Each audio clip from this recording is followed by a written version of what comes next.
You don't have to hate the screen to be free of it. You only have to notice the hand that reaches for it. Most of us don't decide to scroll. We arrive there. A spare 30 seconds becomes 30 minutes. The thumb moves by itself, like a river remembering the way downhill. And afterward, there's a faint ache, time evaporated, attention scattered, a sense that life happened somewhere else. Today, let's explore digital intentionality. Not moral purity, not self-punishment, but a gentler, wiser rhythm for living with our tools. We'll consider a little science, a small paradox, and a simple ritual for coming back to yourself. Context. Technology is not the villain. It's an amplifier. It gives a louder voice to whatever we practice, clarity or confusion, gratitude or grievance. If we approach the feed as a buffet without plates, we'll always overfill. But if we arrive as a guest with a purpose, even a crowded table becomes nourishing. Intentionality begins with choosing. What am I here to receive? What am I here to give? The science, briefly. Your attention is trained by surprise. Many digital experiences use variable rewards. Not every swipe pays off, so the brain leans in, expecting that this one might. That maybe produces a small dopamine prediction error, a teaching signal that strengthens the reach for the phone next time.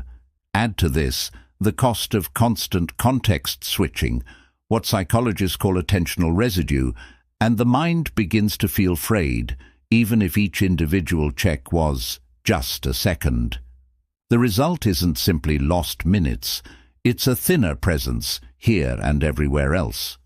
So when people proclaim, "I'm doing a digital detox," they sometimes imagine technology as a toxin to purge and then reintroduce.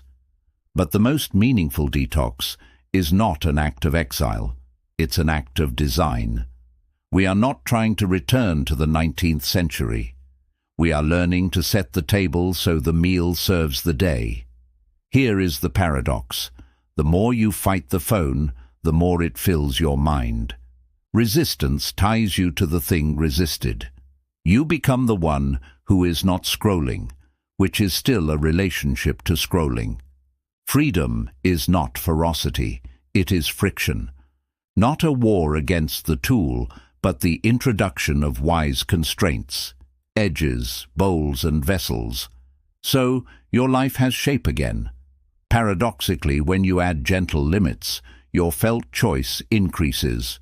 Your time becomes spacious, not because the world slowed, but because you stopped running with it. Let's pause together. Put the device face down, or let it rest wherever it is. Soften your jaw. Let the shoulders drop by a centimeter, no more. Feel one natural breath, the beginning, the middle, the end. Ask very quietly, what did I come here for? If the mind produces a blur, don't argue.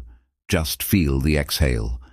In this small space, you have already reclaimed your life. Now, a simple practice, 3 steps to cultivate digital intentionality.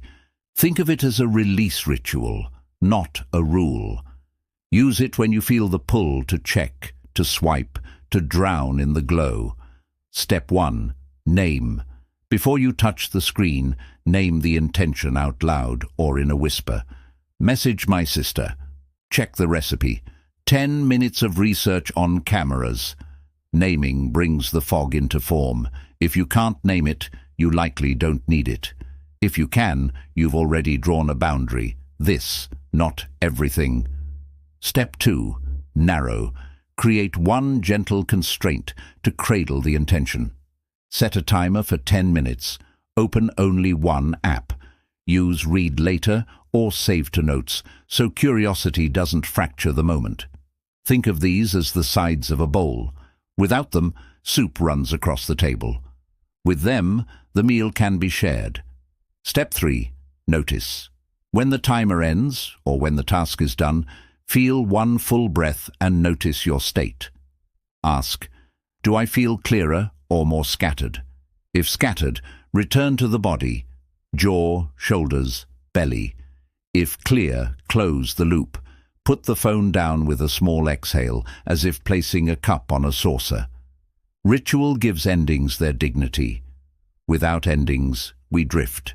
You might also add tiny sabbaths to your week, not digital exile, but sacred edges, waking minute, no phone before one full breath with the living world.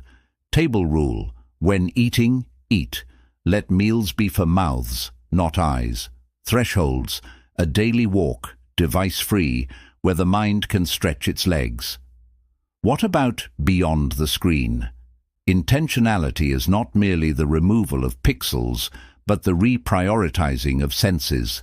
The brain remembers vivid multisensory experiences, the scrape of the chair on wood, the smell of rain in the air, laughter echoing in a hallway.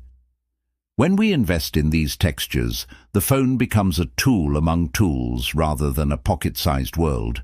Real conversations, a craft done slowly, the awkward joy of playing music poorly. These are the heavy coins that make time feel weighted again. You will not be perfect. You do not need to be. If you reach for the phone out of loneliness, do not scold yourself. Notice the loneliness.